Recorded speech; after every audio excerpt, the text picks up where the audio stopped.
अक्सर जब हम स्कूलों में पढ़ाई जाने वाली ग्रामर या व्याकरण के बारे में सोचते हैं तो एक बहुत ही उबाऊ सी तस्वीर सामने आती है। बिल्कुल, वो नियमों की मोटी मोटी किताबें और हाँ, और लाल स्याही से कटे हुए हमारे वाक्य, कुछ ऐसे सख्त उसूल जिन्हें बिना समझे बस बस रटना होता है। मतलब ऐसा लगता है जैसे व्याकरण कोई पिंजरा है जिसमें हमारी भाषा को कैद कर दिया गया है। ये सच है। हमने इसे हमेशा एक एक गणितीय फॉर्मूले की तरह देखा है, जहां अगर आपने एक भी नियम तोड़ा तो सब कुछ गलत हो जाता है। लेकिन असल में भाषा का विकास इस तरह से तो नहीं हुआ था। सही कहा। और यही आज की हमारी इस विशेष चर्चा का मतलब जो मूल विचार है वो यही है। हाल ही में हम कुछ ऐसे स्रोतों का अध्ययन कर रहे थे, खासकर एक पीडीएफ स्लाइड जो जो मुख्य रूप से भावी शिक्षकों को प्रशिक्षित करने के लिए तैयार की गई है। वो स्रोत काफी गहराई से चीजों को समझाता है। एक बहुत ही गहरी बात समझ में आई। हमारी आज की चर्चा का मिशन ही यही है कि हम उस पीडीएफ स्लाइड को एक आदर्श शिक्षक की तरह पढ़ाएं या समझें। एक आदर्श शिक्षक की तरह। ये नजरिया बहुत दिलचस्प है ना? क्योंकि एक आदर्श शिक्षक व्याकरण को नियमों की तरह नहीं, बल्कि एक जीवित तंत्र की तरह देखता है। वो तंत्र जो हमारी इस बिखरी हुई दुनिया को व्यवस्थित करता है। तो चलिए इसे थोड़ा विस्तार से समझते हैं। जरूर। देखिए, एक आदर्श शिक्षक का नजरिया ही यही होता है कि वो जटिलताओं को रटाने के बजाय उसके पीछे के विज्ञान को स्पष्ट करे। हमारे स्रोत में भी शुरुआत सीधे बड़ी बड़ी परिभाषाओं से नहीं होती। अच्छा, तो वो शुरुआत कहाँ से करते हैं? वो बिल्कुल बुनियादी स्तर से शुरू करते हैं, ध्वनि और अक्षरों से। मतलब इंसान और जानवरों के बीच का एक बड़ा अंतर यही है कि जानवर भी ध्वनियां निकालते हैं, लेकिन इंसान उन ध्वनियों को एक एक व्यवस्थित क्रम में रखकर अर्थ पैदा करता है। बहुत ही बेसिक लेकिन जरूरी बात है। और यहीं से शब्द का जन्म होता है। स्रोत में एक बहुत ही सरल लेकिन एकदम सटीक उदाहरण था। हाँ, वो कमल वाला उदाहरण। बिल्कुल। अगर हम 3 अक्षरों को लें, क, म और ल, और उन्हें इसी क्रम में रखें तो कमल बनता है। ये एक सार्थक शब्द है। बिल्कुल। मतलब इसे सुनते ही हमारे दिमाग में तुरंत एक फूल की छवि उभर आती है। हाँ, एकदम सही। लेकिन इसका दूसरा पहलू भी उतना ही महत्वपूर्ण है। अगर हम इन्हीं अक्षरों का क्रम बदलकर म, क, ल कर दें तो मकल बन जाता है। हाँ, मकल। अब ध्वनियां वही हैं, बोलने में ऊर्जा उतनी ही लगी है, लेकिन दिमाग के लिए एकदम खाली और निरर्थक है। इसका कोई मतलब ही नहीं है। बिल्कुल। लेकिन एक बार जब हमारे पास वो सार्थक शब्द आ जाता है, जैसे कमल, तो वो स्थिर नहीं रहता। यहाँ स्रोत में एक बहुत ही दिलचस्प शब्द का इस्तेमाल किया गया था, विकार। विकार यानी बदलाव। हाँ, शुरुआत में जब मैंने विकार के बारे में सोचा तो मुझे लगा जैसे किसी कलम को बीच से तोड़ देना या मोड़ देना। लेकिन वो तो विनाश हो गया, है ना? सही कहा, वो तो तोड़फोड़ हो गई। मुझे लगता है कि भाषा में विकार का मतलब किसी चीज को तोड़ना नहीं है, बल्कि ये गीली मिट्टी की तरह है, जिसे हम क्ले भी कहते हैं। अरे, ये गीली मिट्टी वाली उपमा तो बहुत सटीक है। मतलब भाषा में शब्द सच में इसी तरह काम करते हैं। है ना? जैसे मूल शब्द वो गीली मिट्टी है, और जब हम उसे किसी वाक्य में इस्तेमाल करते हैं तो समय, स्थिति या लिंक के सांचे में ढाल देते हैं। बिल्कुल। जैसे लड़का एक मूल मिट्टी है। हाँ, और अगर संख्या ज्यादा हो गई तो हमने उसे लड़के के सांचे में ढाल दिया। अगर लिंग बदला तो वो लड़की बन गया। एकदम सही। और व्याकरण की भाषा में इसी लचीलेपन को विकारी शब्द कहा जाता है। मतलब जो बदल सकें, संज्ञा, सर्वनाम, विशेषण और क्रिया, ये चारों इसी गीली मिट्टी की तरह हैं। ये वार्षिक की जरूरत के हिसाब से खुद को आराम से बदल लेते हैं। लेकिन मुझे यहाँ एक बात खटकती है। मैं सोच रही थी कि अगर भाषा को लचीला ही होना है तो सारे शब्दों को बदलने की आजादी क्यों नहीं दे दी जाती? ये एक बहुत ही लाजवाब सवाल है। स्रोत में अविकारी शब्दों का भी तो जिक्र है, जिन्हें हम अव्यय कहते हैं, जैसे क्रिया विशेषण, संबंध बोधक, समुच्चय बोधक। ये शब्द इतने जिद्दी क्यों होते हैं कि कभी अपना रूप ही नहीं बदलते? इसे ऐसे समझिए, अगर आप एक इमारत बना रहे हैं तो क्या आप पूरी की पूरी इमारत सिर्फ गीली मिट्टी से बना सकते हैं? नहीं, बिल्कुल नहीं। वो तो तुरंत ढह जाएगी। बस आपको उस ढांचे को खड़ा रखने के लिए, मजबूती देने के लिए लोहे के पिलर या सरियों की जरूरत होती है, जो मुड़े नहीं। अविकारी शब्द भाषा के वही लोहे के पिलर हैं। ओह, अब समझ आया मुझे। जैसे पर, और या विस्मयादि बोधक शब्द। अरे हाँ, बिल्कुल। अगर हम कहें कि किताब मेज पर है या मोबाइल मेज पर है, तो किताब स्त्रीलिंग है और मोबाइल पुलिंग, लेकिन वो पर शब्द कभी परी या परो नहीं होता। एकदम सही पकड़ा आपने। वो पर अपनी जगह पर मजबूती से खड़ा रहता है, चाहे चाहे वाकई में कोई भी बदलाव आ जाए। अरे वाह! और जब हम इस ढांचे को समझ लेते हैं तो संज्ञा को समझना बहुत आसान हो जाता है ना? बिल्कुल, ये स्पष्ट हो जाता है कि संज्ञा एक विकारी शब्द है, यानी ये उन लचीले शब्दों की श्रेणी में आती है जो रूप बदल सकते हैं। और यहाँ बात सच में बहुत रोचक हो जाती है, वो कैसे? क्योंकि अगर संज्ञा बदल सकती है तो हमें ये सोचना होगा कि असल में इसका काम क्या है। अगर हम व्याकरण की किताबों से बाहर निकलकर देखें तो संज्ञा क्या है? अगर दार्शनिक रूप से देखा जाए तो यह हमारे आसपास की दुनिया को लेबल करने या बस नाम देने का एक तरीका है। बिल्कुल, दुनिया में जो कुछ भी है, चाहे वो कोई प्राणी हो, वस्तु हो, कोई स्थान हो या फिर हमारे मन का कोई भाव ही क्यों ना हो, उसे पहचानने के लिए हमने एक नाम गढ़ा है। हाँ, और व्याकरण की दुनिया में वही नाम संज्ञा कहलाता है। लेकिन क्या हमें सच में शब्दों को जातिवाचक और व्यक्तिवाचक जैसे अलग-अलग श्रेणियों में बांटने की जरूरत है? मेरा मतलब है, अगर मैं एक कुर्सी को कुर्सी कह रही हूँ तो इससे क्या फर्क पड़ता है कि वो कौन सी संज्ञा है? यहाँ सबसे दिलचस्प बात यह है कि ये वर्गीकरण सिर्फ व्याकरण के लिए नहीं बनाया गया है। ये दरअसल हमारे दिमाग की जो कॉग्निटिव लोड होता है ना, मानसिक बोझ। हाँ, मानसिक बोझ को कम करने का एक तरीका है। जरा सोचिए, अगर दुनिया की हर एक कुर्सी, हर एक पेड़ और हर एक कुत्ते का एक अलग विशिष्ट नाम होता। बाप रे, हमारे दिमाग को तो करोड़ों अरबों नाम याद रखने पड़ते। बिल्कुल, हमारा दिमाग फट जाता। तो इसका मतलब जातिवाचक संज्ञा एक तरह का शॉर्टकट है हमारे दिमाग के लिए? एकदम सही। ये एक विशाल जाल फेंकता है। जब हम शहर कहते हैं तो दुनिया के लाखों शहर उस एक छोटे से शब्द में समा जाते हैं। समझ रही हूँ। ये जातिवाचक है क्योंकि ये पूरी प्रजाति का प्रतिनिधित्व कर रहा है। हमें हर शहर का नाम याद रखने की जरूरत नहीं है, जब तक कि हमें किसी खास शहर की बात ना करनी हो। और जब हमें उस विशिष्ट जगह की बात करनी होती है, तब हम उस जाल में से एक चीज को निकालते हैं और उसे व्यक्तिवाचक संज्ञा बना देते हैं। बिल्कुल ऐसे। जैसे शहर से जूम इन करके हम सीधे लखनऊ पर आ गए। अब ये विशिष्ट हो गया। स्रोत में एक बहुत ही व्यवहारिक उदाहरण भी था, पंखा। हाँ, पंखे का उदाहरण बहुत सटीक बैठता है। हाँ। जब हम सिर्फ पंखा कहते हैं तो वो एक सामान्य जातिवाचक शब्द है, लेकिन जब हम बजाज पंखा या क्रॉम्पटन पंखा कहते हैं तो हम एक विशिष्ट पहचान तय कर देते हैं। ये जूम इन और जूम आउट करने की जो क्षमता है ना, यही इंसानी भाषा को इतना शक्तिशाली बनाती है।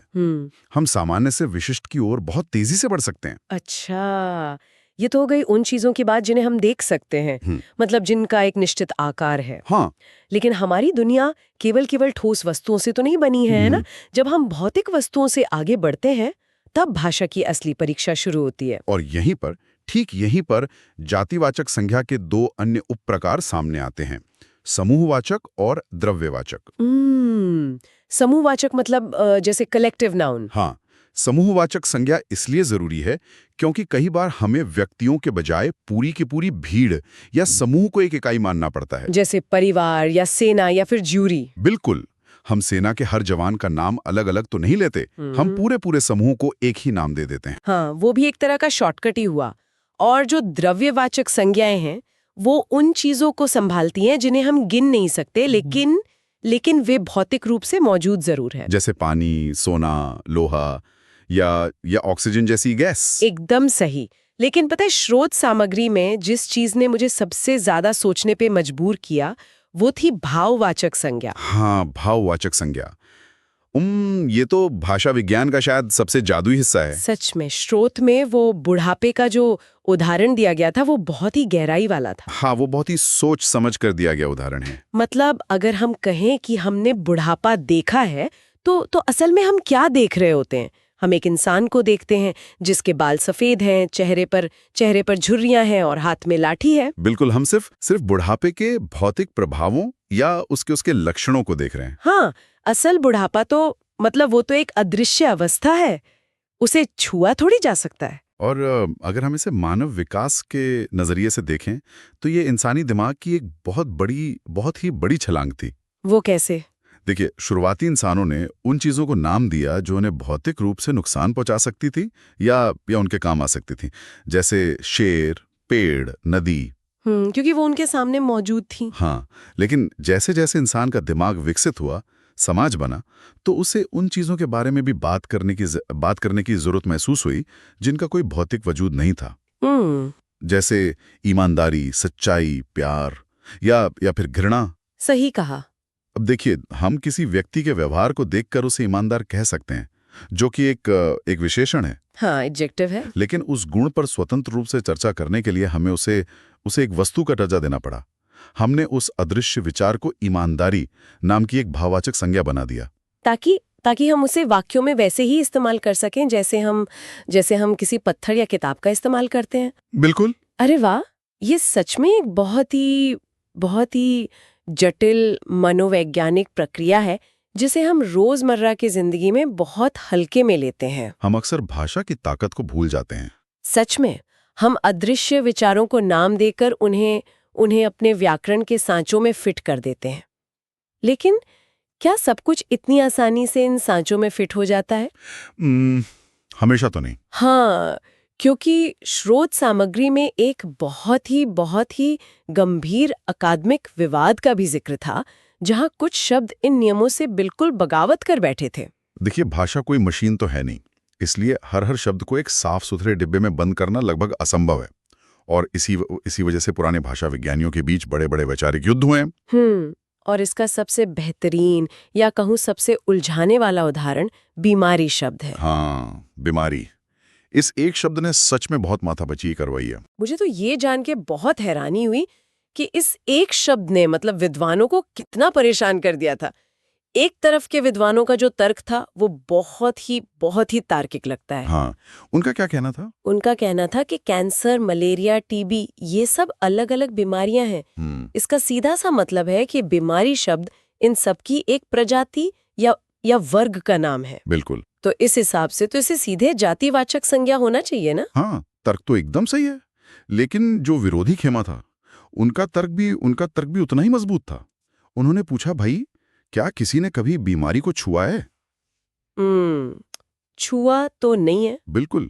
आप मरीज के गर्म माथे को छू सकते हैं, आप वायरस को माइक्रोस्कोप के नीचे देख सकते हैं, लेकिन बीमारी अपने आप में एक अदृश्य और अमूर्त अवस्था है जिसे केवल महसूस किया जा सकता है। हाँ, इसलिए उन्होंने तर्क दिया है कि ये पूरी तरह से भाववाचक संज्ञा है। बाप रे।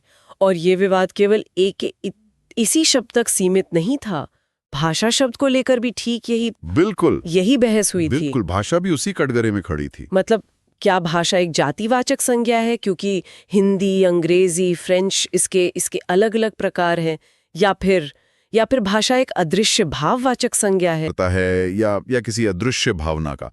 उन्होंने चीजों को सिर्फ दो साफ हिस्सों में बांट दिया। बिल्कुल। गणनीय संज्ञा और अगणनीय संज्ञा, यानी काउंटेबल और अनकाउंटेबल। हाँ, एक बहुत ही व्यवहारिक मतलब एक क्रांतिकारी समाधान था।